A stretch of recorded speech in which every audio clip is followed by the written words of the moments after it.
David Pakman Show at davidpakman.com.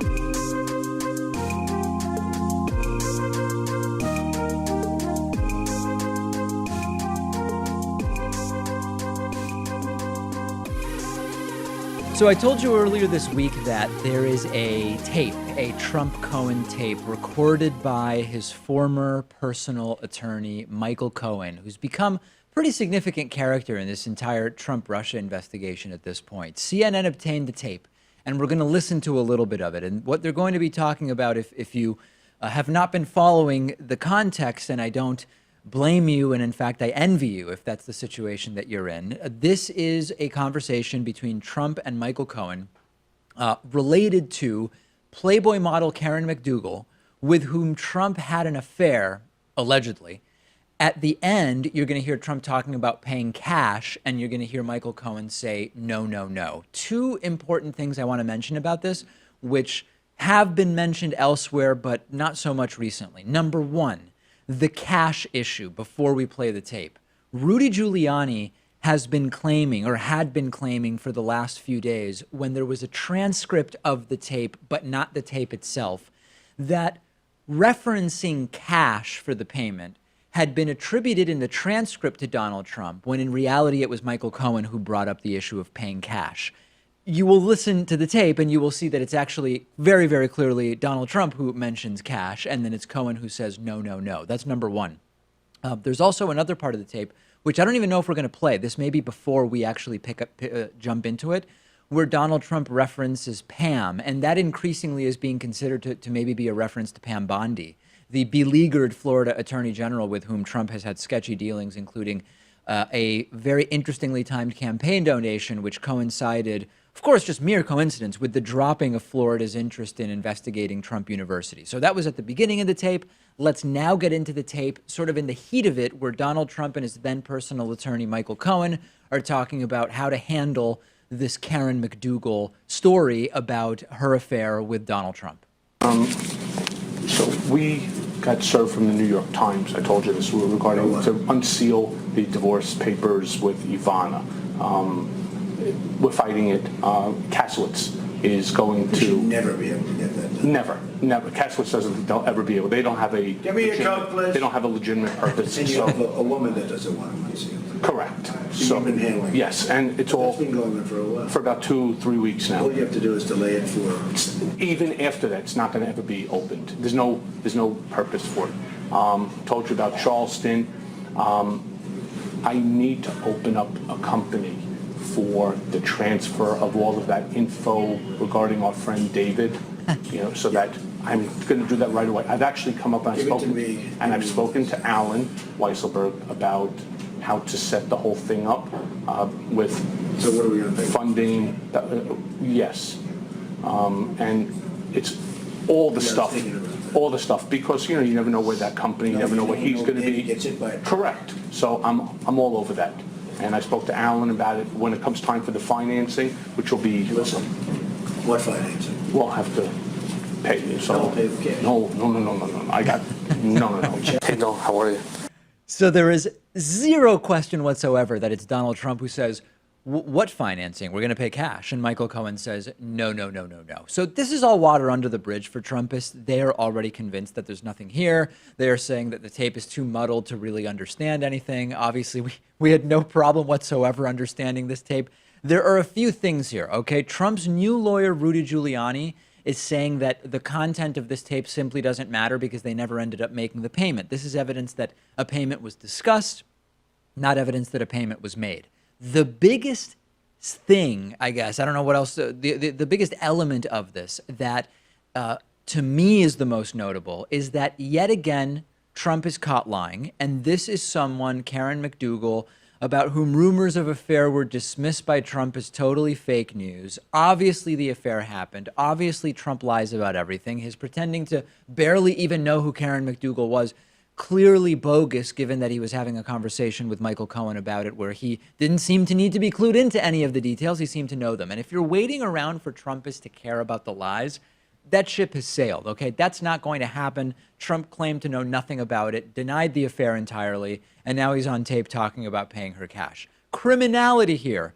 As always, possible campaign finance law violations. We just don't know yet. We need to see. They claim no payment was ever made. Do I believe that? Well, I certainly don't take their word for it because they've been lying about this all along. Cohen, also on the tape, admits to opening up another one of these shell companies. That should be notable, but that's par for the course at this point. That's how these people operate. Cohen opens up shell companies and then makes payments of hush money to people that have had affairs with Donald Trump. It's the same story with Stormy Daniels. That makes the Stormy story even more plausible since she was also paid out of a shell company created by Michael Cohen. So that's all the same pattern. The most interesting aspect of this is that when word broke about this tape, I immediately thought, if the feds have this tape, there are probably more tapes, and there's a new report out now which says the feds probably have at least 12 audio recordings, if not more, from Michael Cohen. And I maintain that if someone can bring Donald Trump down, it is Michael Cohen. So what's Trump's reaction? Predictable reaction going on PBS NewsHour. I'm just kidding. Obviously going on Twitter. Where else is he going to go? And saying, quote, "What kind of a lawyer would tape a client? So sad. Is this a first? Never heard of it before? Why was the tape so abruptly terminated, cut, while I was presumably saying positive things? I hear there are other clients and many reporters that are taped. Can this be so? Too bad." Of course, Trump's media lackey, Sean Hannity, all over this, framing the tapes as nothing, teasing the story as jumbled, unintelligible tapes that don't say anything notable anyway. He actually teased the segment last night by saying, when we come back, we have breaking news. The Cohen-Trump audio is out. I'll give you a hint. A huge dud, thud, dud straight ahead. Well, I think more tapes are coming, right? And maybe this one was released on purpose because it's kind of ambiguous. Like, you don't know for sure if Trump is suggesting that they should make a cash payment. Right. And maybe the idea behind that is to catch Trump and his lawyers in a lie, right? Deny that it ever happened. And then you release more tapes clearly showing that it did. Yeah, the next tape, you have Trump on tape saying, "Michael, here is $150,000 in cash. It is mostly 50s with some 20s mixed in. Please count it. Make sure it gets to Karen McDougal, who I had sex with." And then, of course, they would say, listen, that's a very muddled audio tape, and that could be anybody. We don't know what that means whatsoever. That was definitely doctored. That's going to be the new excuse. It's a fake tape. The tape is fake. And you know, it's incredible what Barron can do with computers these days. That could have been anybody, and it's completely fabricated. We'll see what happens, but I agree with Pat. I think that we will see more tapes eventually, and they're not going to be good for Donnie Boy. Remember more than a year ago at this point, almost 2 years. I mean, it feels like 10 years ago when Donald Trump gave Carrier Air Conditioning Company a bunch of money to keep a factory in Indiana instead of moving something like 1,000 workers to Mexico. And then Trump claimed, I did it. I heroically fixed and improved the economy by giving money to this one company. And what I said at the time, and I know many of you were listening to the show, watching the show at the time, and you'll remember me saying this. At the time I said, this isn't policy. This isn't a change in the economic and business environment that led Carrier to say, I think we should move these jobs to Mexico because we're going to be better off financially by doing that. When you go and you give a handout to one company and you get them to make the opposite decision that the market would have dictated, you're not fixing the economy at large. You're not changing the economy at large. All you're doing is giving a company money to stay. It's effectively a bribe. And of course, it failed hugely. At the time, Carrier almost immediately admitted that actually over the long term, the money they got from Trump, they were going to use to automate that factory anyway, or those job roles. They were going to ultimately move half of those 1,000 jobs to Mexico anyway. And it was an absolute and total failure. It was a Band-Aid, but it was like a crappy old Band-Aid that barely had any adhesive left to stick to your finger, and you can barely even really call it a Band-Aid at this point. It was an off-brand Band-Aid. It was just an adhesive bandage. It was an adhesive bandage that was not even waterproof. It was horrible. Whatever analogy, however far you want to go with the analogy. And now we have the exact same thing, but it's actually worse because now Donald Trump is handing out money to try to put a Band-Aid on a problem that he created by choice, the problem of the trade war. Trump's trade war, a war he can't win, a war that was optional, is optional, has crushed American farmers. Crushed American farmers. I've been telling you about this. Most of these farmers are in red states, and most of them at least mathematically, are Republicans. They are Trump voters. And their Republican elected officials are understandably upset about what's going on. So what Donald Trump has now come up with to do is he's put together a $12 billion emergency fund for the farmers, and farmers are going to start getting payments because they're getting crushed because of Trump's trade war. Does anybody understand how stupid this is? Does anybody care, the so-called fiscal conservatives, how fiscally irresponsible this is? You start a trade war with the idea that, I guess in some long-term way, it's going to be good for the country. It's going to be good for American businesses. It's going to be good for workers. We know it's not going to be good. Economists say you can't win this. There's evidence that it's not good because we are already seeing American farmers get completely and totally crushed.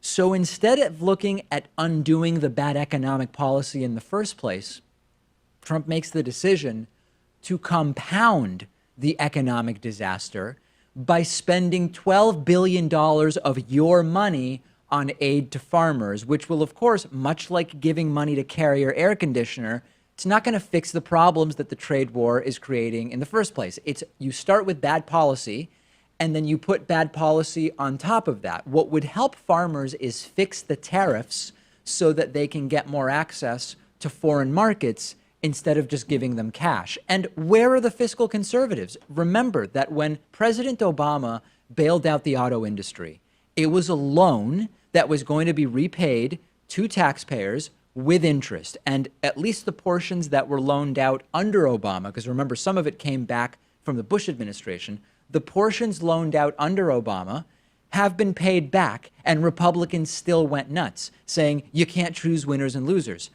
Obama didn't choose winners and losers. He gave out loans to be paid back. This is actually choosing winners and losers. It's saying, here are the farmers that are losing because of the trade policy, and we're going to throw cash at them to, at least on paper, keep them as winners. Disastrous, embarrassing policy. Yeah, and while the bankers wanted a bailout, it doesn't appear like the farmers want one themselves. I don't right? know. I don't know that. I mean, they're suffering, and they've said, some of them have been interviewed, and they've said, well, we know these things can take a while, but in the short term, they're getting crushed, and I don't see them turning the money away anyway. That's right, but they're also some of the hardest workers in the entire country. Yes. They want to pull themselves up by their bootstraps, and this is all the result of an unforced error. It's not like it's the result of a famine or a drought or something like that. And there's actually something horribly brilliant about what Trump is doing here as political strategy. As usual, I have no idea if Trump is aware of this, if somebody that's working for Trump is aware of this. Farmers should punish Trump in November for ruining their businesses and their livelihoods. They should not vote for the Republicans that allowed Trump to do the trade war. And in 2020, they should definitely not vote for Trump either. Trump starts this trade war and it crushes the farmers. But then he says, listen, I had to do it. They were ripping us off. We were being treated unfairly. But here's some money so that you'll be okay. And now those farmers need Trump because it's much easier for whoever replaces Trump, or Democrats if they take over for Republicans in the Senate and the House, to say, we're not going to do the $12 billion in payments anymore, than it is for Trump to change trade policy. And now the very people being crushed by Trump are being held hostage to Trump's $12 billion in payments because they need the money. And there's a particular type of evil genius here. And don't forget that this was all caused by Republicans. The Republican president starts the trade war. The Republican-controlled House and Senate allows it to happen. Remember that Trump slammed Canada for subsidizing their dairy industry, which made American dairy less competitive. What's Trump doing now by giving money to farmers in the U.S.? It allows them to charge less and end up with the same amount of money because of the $12 billion in payments. It is the same type of subsidy that Trump slammed when it was Canada doing it. We are in total idiocracy, and I want to hear from you about this. I'm on Twitter at @dpakman.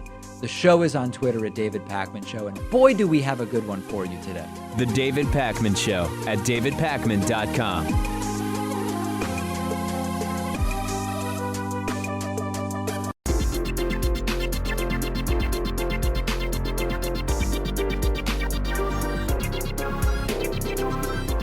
The David Pakman Show at davidpakman.com.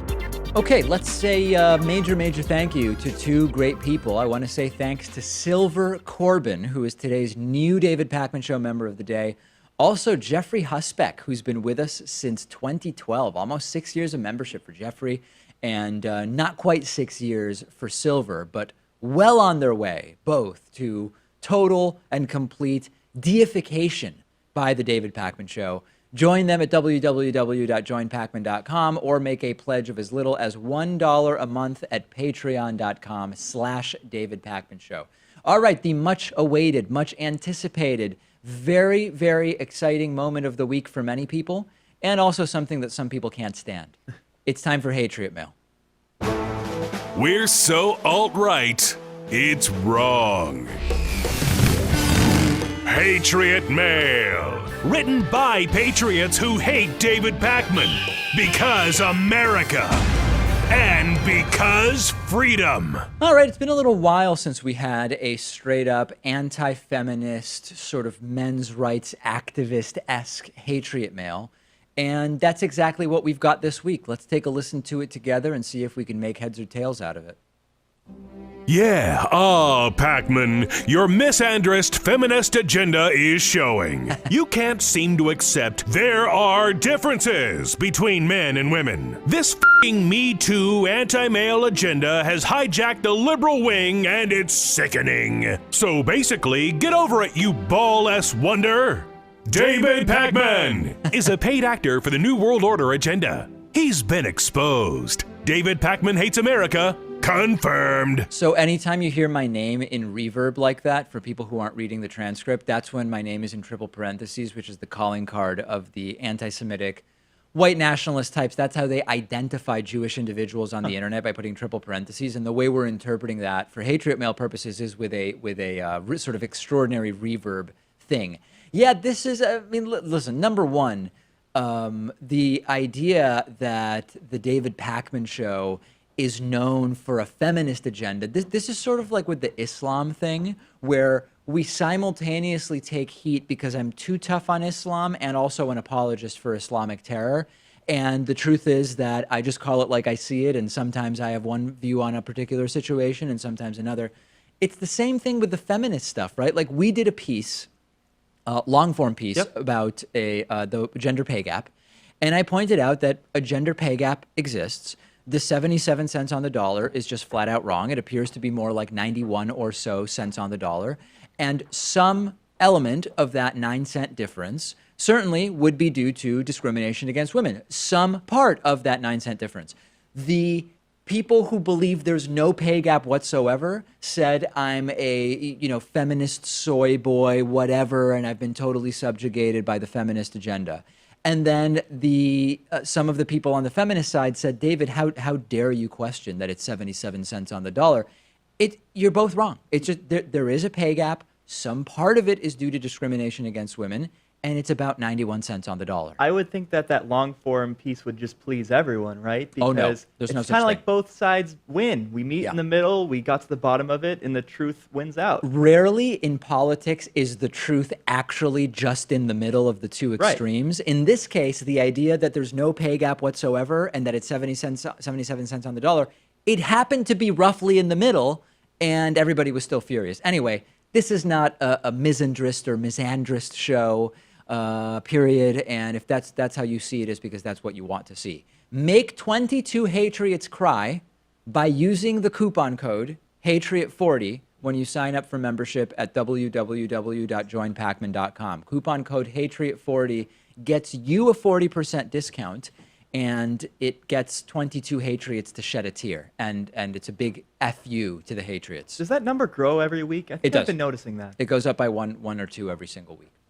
We have the first casualty from Sacha Baron-Cohen's new show, Who is America? Baron-Cohen is, of course, the actor who has developed such characters as Ali G, Borat, Bruno, and in this new show that he has on Showtime, he plays a new character. He's an Israeli firearms instructor named Eran Morad, who claims to support everything from burqa bans to training 4-year-olds to use firearms. And he has gotten some really high-profile interviews, Pat, including everybody from I don't even know where Bernie to start. Sanders, Bernie Sanders, Joe Arpaio. Sarah Palin, I think, realized that something wasn't Roy right, Moore. so she bailed. Roy Moore was interviewed by him. And today we have the first casualty, which is Jason Spencer. Jason Spencer's a Georgia state lawmaker. He was apparently so taken with Colonel Iran Murad that he ended up supporting a burqa ban, yelling the N-word incessantly, pretending to be an Asian tourist, during which he adopted a stereotypical Asian accent, and at one point actually dropped his pants to, quote, use his buttocks to intimidate ISIS. Here is a piece of the video. N-word warning, but I think that his buttocks is going to be blurred out for people that are watching. Take a look at this. Because of who you are, you could be the victim of kidnapping by ISIS. You have 2 seconds to attract attention. How do you attract attention? Ready to start screaming? Take your clothes off? In America, there is one forbidden word. It is the N-word. Now, I am going to be the terrorist. You have 3 seconds to attract attention. Go! Nigger! Nigger! Nigger! Nigger! Are you crazy? The N-word is noonie, not this word. This word is disgusting. Got it.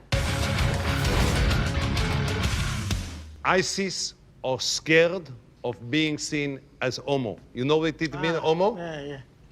If your buttock touch them, it means they have become a... Homosexual. Now I am going to teach you how to use your buttocks to intimidate ISIS. Show me the buttock. No, trousers down. Okay, go. America! Good, one more time, but louder with America. America! Good. We say in the Mossad, I mean not in the Mossad, if you want to win, you show some skin. Okay. Okay, show it to me. Now, try to touch me. I'll touch you. I'll touch you with my buttocks. I'll touch you. You better drop the gun or I'll touch you. USA! Okay, stop. You have to remind me. If I touch you, you will become a homosexual. Okay. Okay? Now, try to touch me. Go! Ah! Ah! Ah! Go, go, go, go, go! Ah! Ah! Go! Go, go! Ah! Ah! USA! USA, motherfucker! Okay, yes or no? You show me your weapon. Go. I'll touch you. I'll make you a homosexual. You drop that gun right now. USA! Okay. USA! The most incredible thing is that when you watch this clip, Spencer's behavior is so insane and so outrageous that it's actually hard to believe he's not an actor and that this is all scripted. It's so whack that it seems like Spencer is working for the show, but he wasn't, and he's now resigning after this. He is blaming Sacha Baron-Cohen, saying that he was taken advantage of. He put out a statement through the Atlanta Journal-Constitution, saying that, quote, "Posing as an Israeli agent, Cohen pretended to offer self-defense exercises. As uncomfortable as I was to participate, I agreed to, understanding that these, quote, techniques were meant to help me and others fend off what I believed was an inevitable attack. I deeply regret the language I used at Cohen's request, as well as my participation in the class in general. If I had not been so distracted by my fears, I never would have agreed to participate in the first place." Obviously, the first thing anybody does when they believe that their family may be at risk is you go somewhere and you start yelling the N-word out incessantly like you're having a grand old party. And he's framed himself as just being so scared that he was scared into participating because of fear for his family. Imagine just for a second, okay? Here's what I was thinking about, Pat.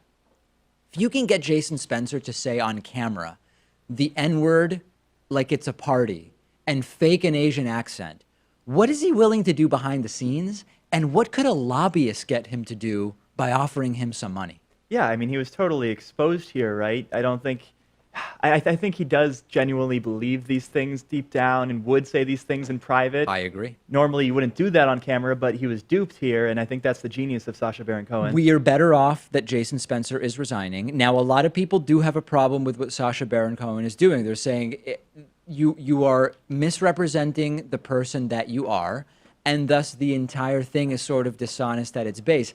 I don't know that that's a good, that could be an argument against Sacha Baron Cohen's format, right? That how he does what he does with Ali G, Borat, whoever.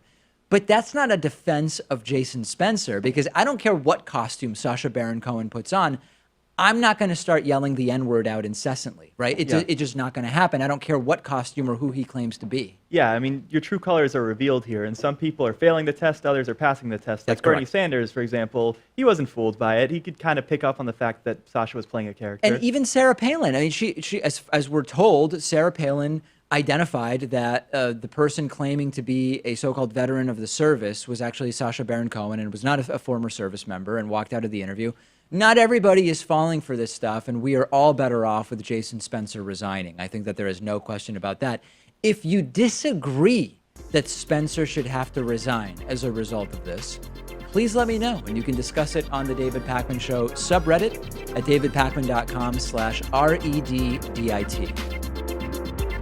The David Pakman Show at davidpakman.com.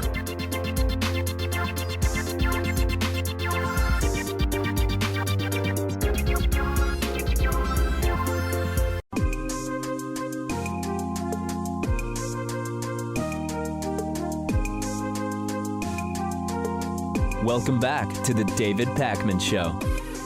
It is great to be joined today by David Faris, who's an associate professor of political science at Roosevelt University, also the author of It's Time to Fight Dirty: How Democrats Can Build a Lasting Majority in American Politics. David, it's so great to have you on. And this idea of fighting dirty is of particular interest right now because my audience has been very split recently in reaction to some of the tactics that have been adopted by anti-Trump activists, I guess we would call them. This includes ruining the meals at Mexican restaurants of different Trump administration officials and showing up outside of Kristen Nielsen's condo and playing audio of children crying at the border. And there's people in the audience who say to me, David, we need to take the high road because ultimately we are going to be sort of our own judges in the long run, and we need to feel good about the tactics that we're using. We don't want to stoop to their level. And the counter to that has been, listen, you're dealing with people who are ignoring all rules of decorum, tone, and they are not going to be defeated unless we do adopt some of these tactics. So let's start like at the broadest possible level. When we talk about fighting dirty, when you talk about it, what types of tactics are you referring to? Sure. I mean, that's a great question. And thanks for having me on the show today. I think when we talk about fighting dirty, we're not talking about like cheating or lying. We're talking about sort of pressing the boundaries of procedural norms and sort of pressing the boundaries of legality and constitutionality, just as our opponents have been doing, I think, over the last 20 years. So it means things like using the full constitutional power of the minority in Congress to hold up legislation. It means not cooperating with the president at all. That is not giving Democratic votes to Republican priorities because sort of bipartisanship makes the party in power look good, and we don't want that.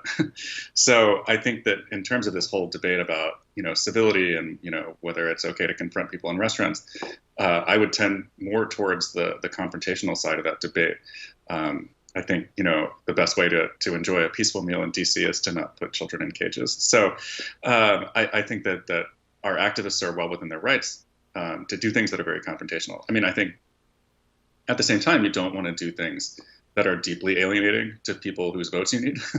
So I think that there should always be a conversation about whether a certain tactic is really going to work or whether it's not. But if we believe our own rhetoric that we're in the midst of a crisis, in the midst of an emergency, I do think that means that we can do certain things and pursue certain tactics that we might not under other circumstances. So let's pick a couple of the things you mentioned and talk sort of through the pragmatics of it, because I agree in principle with, for example, start holding up all the legislation you can, hold up a Supreme Court nomination if you can, so on and so forth. Very quickly, though, you get to, for example, because of the way that our House and Senate work, where Democrats are put in a position where because something that they want is bundled in to a bigger Republican bill or proposal, unless they go along with the Republican bill or proposal that includes an amendment that contains something that the Democrats want, they're simply not getting it. I hate that that's the way it is. I don't believe there's any rule that says that things have to be bundled together in this way. It is a deliberate political tactic that is done. But it happens. So what exactly do Democrats do in that case? Well, I mean, I think, first of all, I think that it's been very rare for Republicans to actually be smart about this, because what they have done is they've made the underlying legislation that they're pushing so repugnant that the things that they're offering as these poison pills just aren't enough to get Democrats to vote for things. I think the one time that they really succeeded in doing this well was with the Children's Health Insurance Program during the standoff over DACA in January and February. That worked really well, but since then we have seen Republicans in Congress sort of allowing the president to dictate this extremely regressive, unpopular agenda to them. And so even when, even if they put goodies into a bill that diminishes legal immigration to the United States, it's not going to get Democratic votes because they just can't afford to attach themselves to legislation that toxic. I think occasionally something will come up that is a moral imperative for Democrats. And I think that we have seen them willing to do this, and I think that they should do this.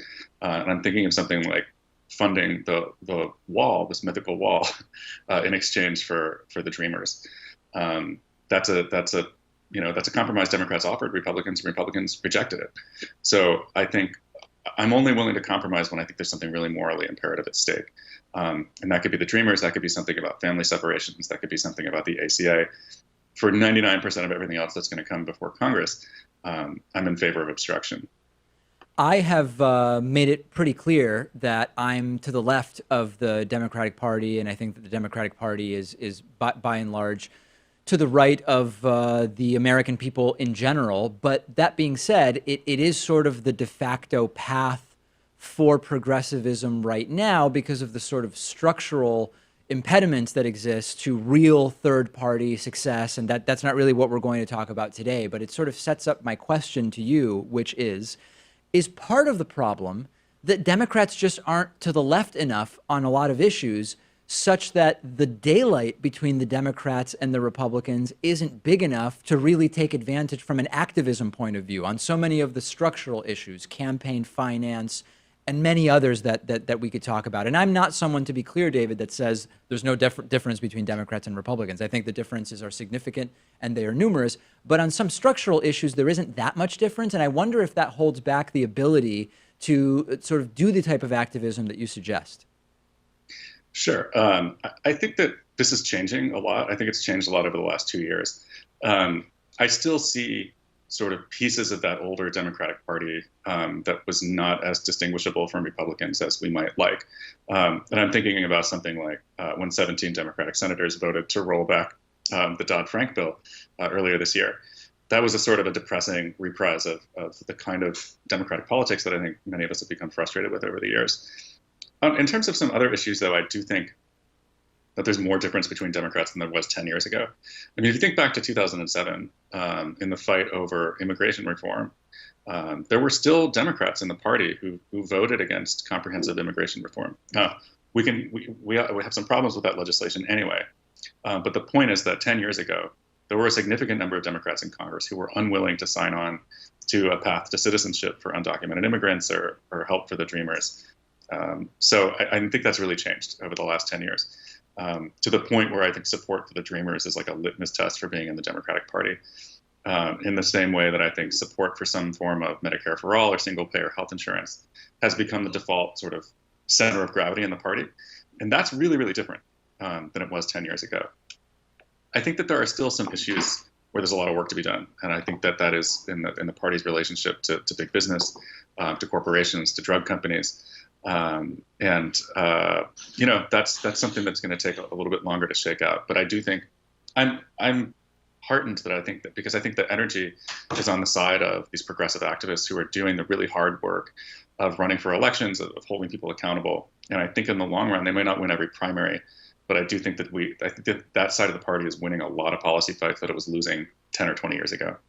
In part two of the interview, we'll talk about some of the specific areas you think that are good areas of focus for activism for Democrats. But to kind of set up that part of the conversation, we've talked about the way in which gerrymandering, in addition to just the sort of urban-rural divide, is a structural disadvantage for Democrats. And we spoke to Bill Oglesby, Professor Bill Oglesby, about that and sort of the dynamics of that. Can you talk about, other than that, what ways are sort of illustrative of how Democrats are at a structural disadvantage? Sure. I think the most important structural disadvantage for Democrats is the U.S. Senate. The Senate, every state has the same 2 senators, according to the Constitution, whether you have 700,000 people like Wyoming or whether you have 38 million people like California. Over time, the way our politics have shaken out, this has given an enormous advantage to small rural states like North Dakota, like Vermont, Delaware, but they're mostly Republican, right? And because this is unamendable, like the Constitution says, in order to change equal representation in the Senate, you have to have the state's consent, and you're not going to get that. So this is a structural feature of our politics. It's unchangeable, and Democrats have probably a significant long-term deficit in the Senate because there's 30 or 31 Republican-leaning states and 20 or 21 Democratic-leaning states. So that in a vacuum, Republicans will hold the Senate more often than they don't, just by virtue of the sort of the population dynamics of this country and the way that states were created and the sort of unique problem that we have in this country of we have all of these really tiny states with very small populations. So that is built into our politics in ways that I think Democrats have been really slow to recognize and to address. How would you address something like that? Well, we need more states. So because we can't do away with the Senate, we can't abolish the Senate, and we can't change the equal representation in the Senate. What we really need is to create more states that lean Democratic. And there's easier and harder ways to do this. The sort of the low-hanging fruit is statehood for Washington, D.C. and Puerto Rico, both of whom are significant entities that have no representation in Congress right now. D.C. has had a referendum that they overwhelmingly want to join the Union. Puerto Rico is a little bit more complicated story, but I do think that another referendum would show that the majority of Puerto Ricans would like to join the United States as a 52nd or 51st state, depending on what order you want to do it in. Both of those states would send 2 Democratic senators to D.C., and it would help sort of alleviate the imbalance that we see structurally in the Senate. And as we know in recent American history, if you don't control all 3 branches of government, you basically get nothing done. That's where our partisanship is. So we need to think about these creative solutions. We could also talk about the U.S. Virgin Islands or Guam or any number of territories the U.S. holds that could vote for statehood and could join the Union as a very small state. Now, to the extent that Republicans hold the House and Senate, can they not simply prevent these territories from obtaining statehood, even if by referendum they say, we want to do it? Oh, yeah. I mean, right now, this is a non-starter. Gotcha. So, Republicans recognize that D.C. would be a massive partisan loss for them, and they probably recognize that Puerto Rico would be too. And so they're obviously not going to act on this.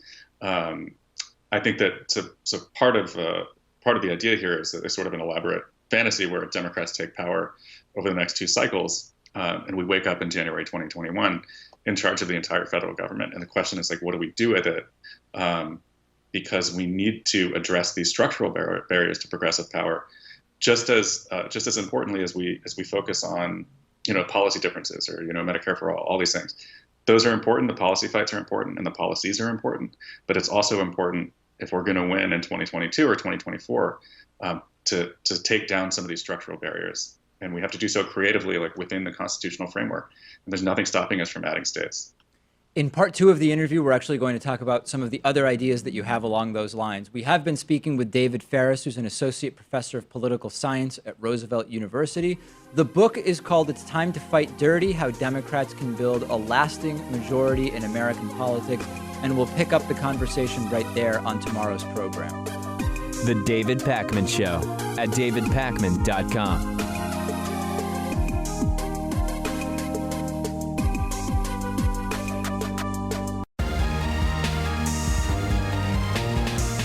The David Pakman Show at davidpakman.com. So I've said before, I don't really believe in using this type of language as legitimate political language, but it sort of is the right language to use here.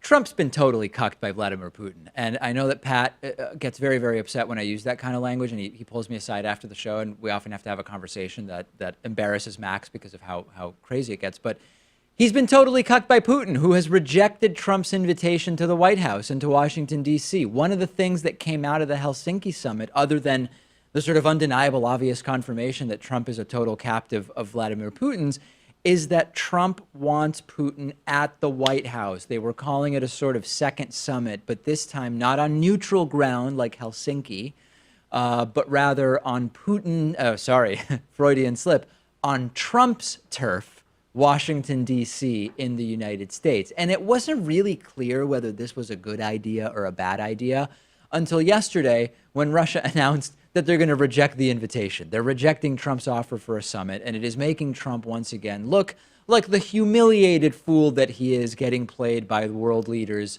all over the world. And when you think about one of Putin's top goals as meddling in the 2016 election to destabilize American democracy and to make Russia seem like a power player, the alpha around the world, this is the exact message that is reinforced when Russia says, oh, Trump invited Putin to the White House? No, thanks. This isn't the right time. And for the time being, Russia is saying no. Top Putin Kremlin aide Yuri Ushakov said, quote, after the summit, you know what kind of atmosphere there is around its outcome. I think it would be wise to let the dust settle, and then we can discuss all these questions in a businesslike way, but not now. And this invitation was not some random offhanded statement from Trump. Just last week, Trump and White House Press Secretary Sarah Huckabee Sanders said preparations were already underway for the visit, right? You don't say you're already preparing for the visit unless you're thinking about it as a serious thing. And now Putin says, nah, can't be bothered right now, maybe some other time. Trump even tweeted about it last week, saying the summit with Russia was a great success, except with the real enemy of the people, the fake news media. I look forward to our second meeting so that we can start implementing some of the many things discussed, including stopping terrorism, security for Israel, nuclear proliferation, cyber attacks, trade, Ukraine, Middle East peace, North Korea, and more. There are many answers, some easy and some hard to these problems, but they can all be solved. Apparently not with Putin at the White House, though. Ouch! Totally played once again, right? Putin is kind of like the pickup artist, and Trump is the naive youngster who thinks he's such a nice guy. Why wouldn't I go on another date with him? I was thinking that this was going to stir up Trump's daddy issues, right? I think Trump has one of those complexes where his dad never truly accepted him. Yeah. So he was always upset with himself, right? Had to have his dad bail him out so many times with his business endeavors. Right. It's kind of like the same thing, right? If we think that Trump is working for Putin, and yet Putin won't even visit the White House, that's kind of shame him. The art of the deal. This guy, I mean, can you think of a worse deal maker than Trump in politics? Putin is just straight up toying with the guy. But we got along so well in Helsinki, and now he says he doesn't want to play in my sandbox. How many times will Trump get humiliated by Putin before the Trumpists say, enough is enough? This guy's embarrassing our country. Unfortunately, it's a very, very high number. I don't think we're anywhere close to the number of times Trump needs to get humiliated by Putin before the Trumpists will say, this might not be working out as well as the so-called renewed friendship with Russia was supposed to be working out. The Trumpists don't care. They're going to stick with him. It could have been Russia who declined the invitation. It could have been Israel who declined the invitation. It could have been a 400-pound man sitting on a bed somewhere. Who knows? Listen, there's nearly 200 countries out there. So the fact that Russia is not coming to Washington, D.C., could actually relate to Equatorial Guinea's decision, or maybe the Chilean president made the call. Could be anybody. Tons of countries out there, as Donald Trump often likes to say.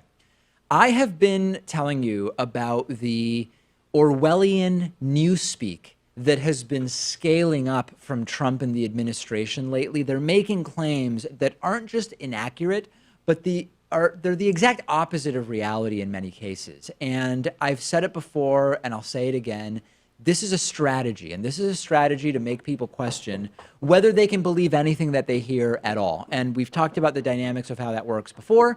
If Trump says, I don't know, pick a topic, Stormy Daniels, I don't know who she is, I met her, we didn't pay anything, we paid, but it was Cohen's money, but I didn't pay him back, but I did pay him back. All of a sudden, it becomes sort of like a non-issue in the mind of Trumpists because they've heard every possible side of that issue espoused by Donald Trump, at least at some point. They don't know what to believe. They'll go back to seeing the Red Sox-Yankee game instead and then not worry anymore about what actually is the truth about Stormy Daniels.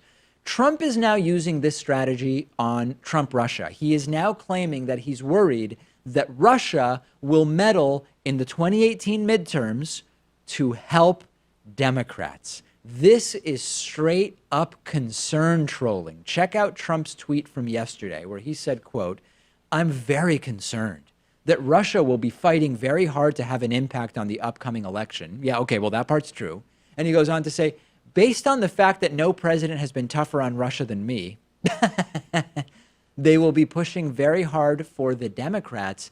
They definitely don't want Trump." Now, of course, none of that is true.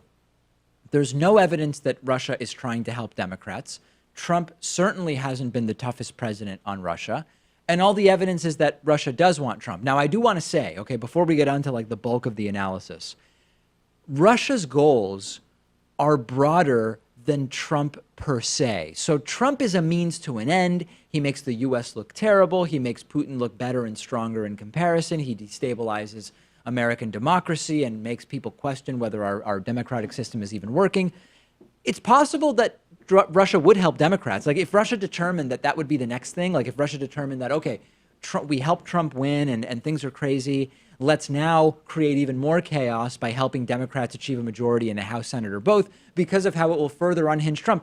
That is how Russia thinks. There's just no evidence that that's actually going on right now. Well, yeah, I mean, it's pretty clear that in 2012 they favored Barack Obama over Mitt Romney, right? But in 2016... Is it? What do you mean by that? I've never heard. Well, Mitt Romney was pretty tough on Russia, and the idea was that they liked Obama more. Fair enough. But in the recent Helsinki summit, Putin said that he wanted Trump to win, right? Yeah. Because that would normalize relations between the U.S. and Russia. So this is gaslighting. That's ultimately what it is. This is another example of projection. It's Orwellian newspeak where everything is the opposite. And this is now something that someone is feeding Donald Trump. I actually don't think that Trump is coming up with this himself anymore. I think that somebody is feeding to Trump.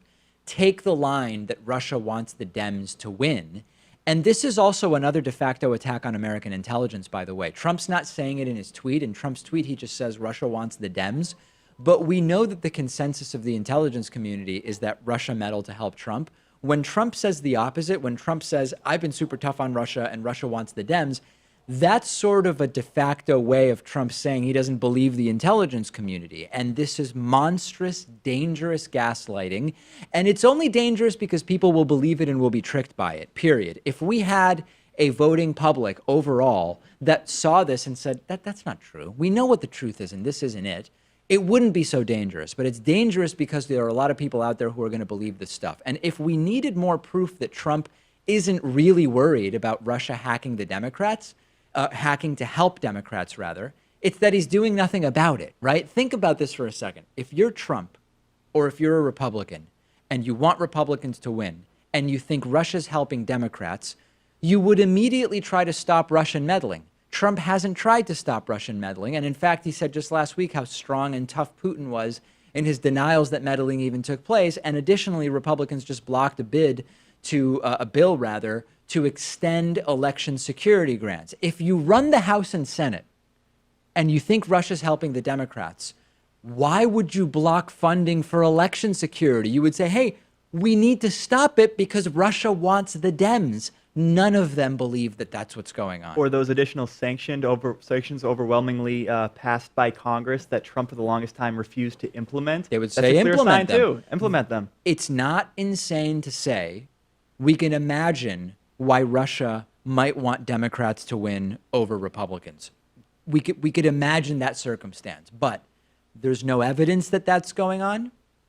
It goes completely counter to what our intelligence agencies are saying. And three, if anybody believes that that's what Russia's doing, they're doing nothing to try to prevent it, which is what makes it abundantly clear that this is a show, it's a gong show, it's a joke, and more importantly, it's working. I was trolling some of the, I wasn't posting anything, but I was sort of browsing some of the known internet enclaves of the most committed Trumpists, and they are now saying, Russia wants the Democrats. Russia wants the Democrats to win, and we need to vote in November because otherwise Russia and the Dems will take the House and Senate. So it's working. Any harebrained notion that is presented by Trump is now being taken as gospel by Trumpists, and that's why this stuff is so abundantly dangerous. We got a voicemail yesterday attempting to call me out for glaring hypocrisy on media freedom. And to refresh your memory, on Monday I did a story basically summing up the multifaceted war on a free and independent press that Donald Trump is waging. This includes starting to use the term enemy of the American people when referring to the media, attacks on individual media outlets as fake news, talking about the possibility of journalism licenses, sending out this completely whacked out survey to Republicans asking push-poll questions about who's the least fair to Trump, who's the most dishonest when reporting about Trump. So I described that on Monday. And then I got the following voicemail at our voicemail number, 219-2-DAVID-P. Take a listen to it. So Trump trashed the media, and then you trashed Trump for it. But you trashed the media every show.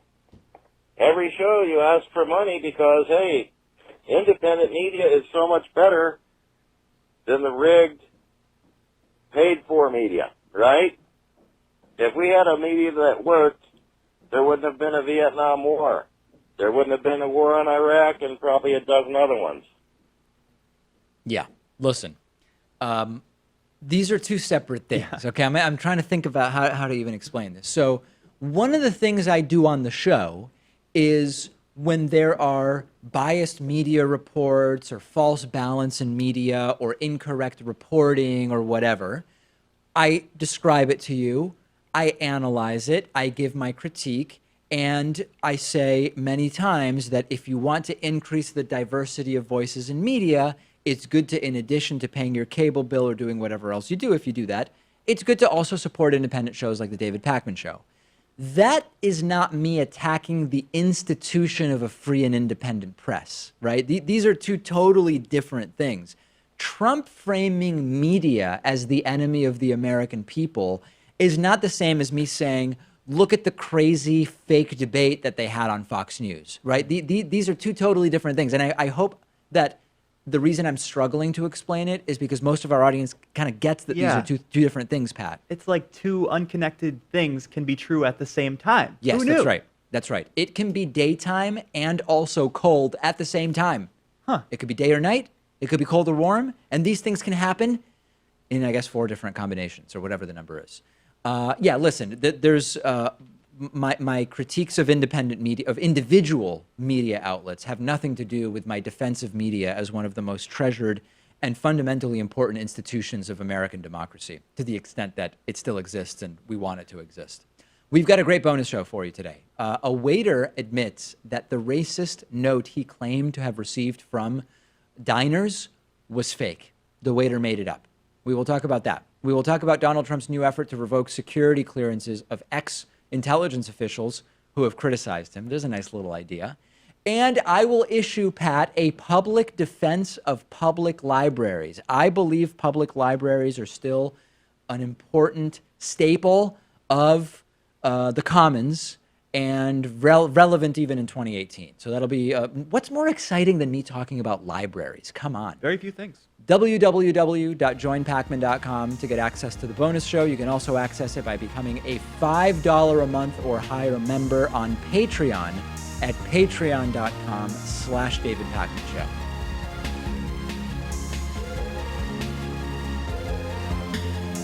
The David Pakman Show at davidpakman.com.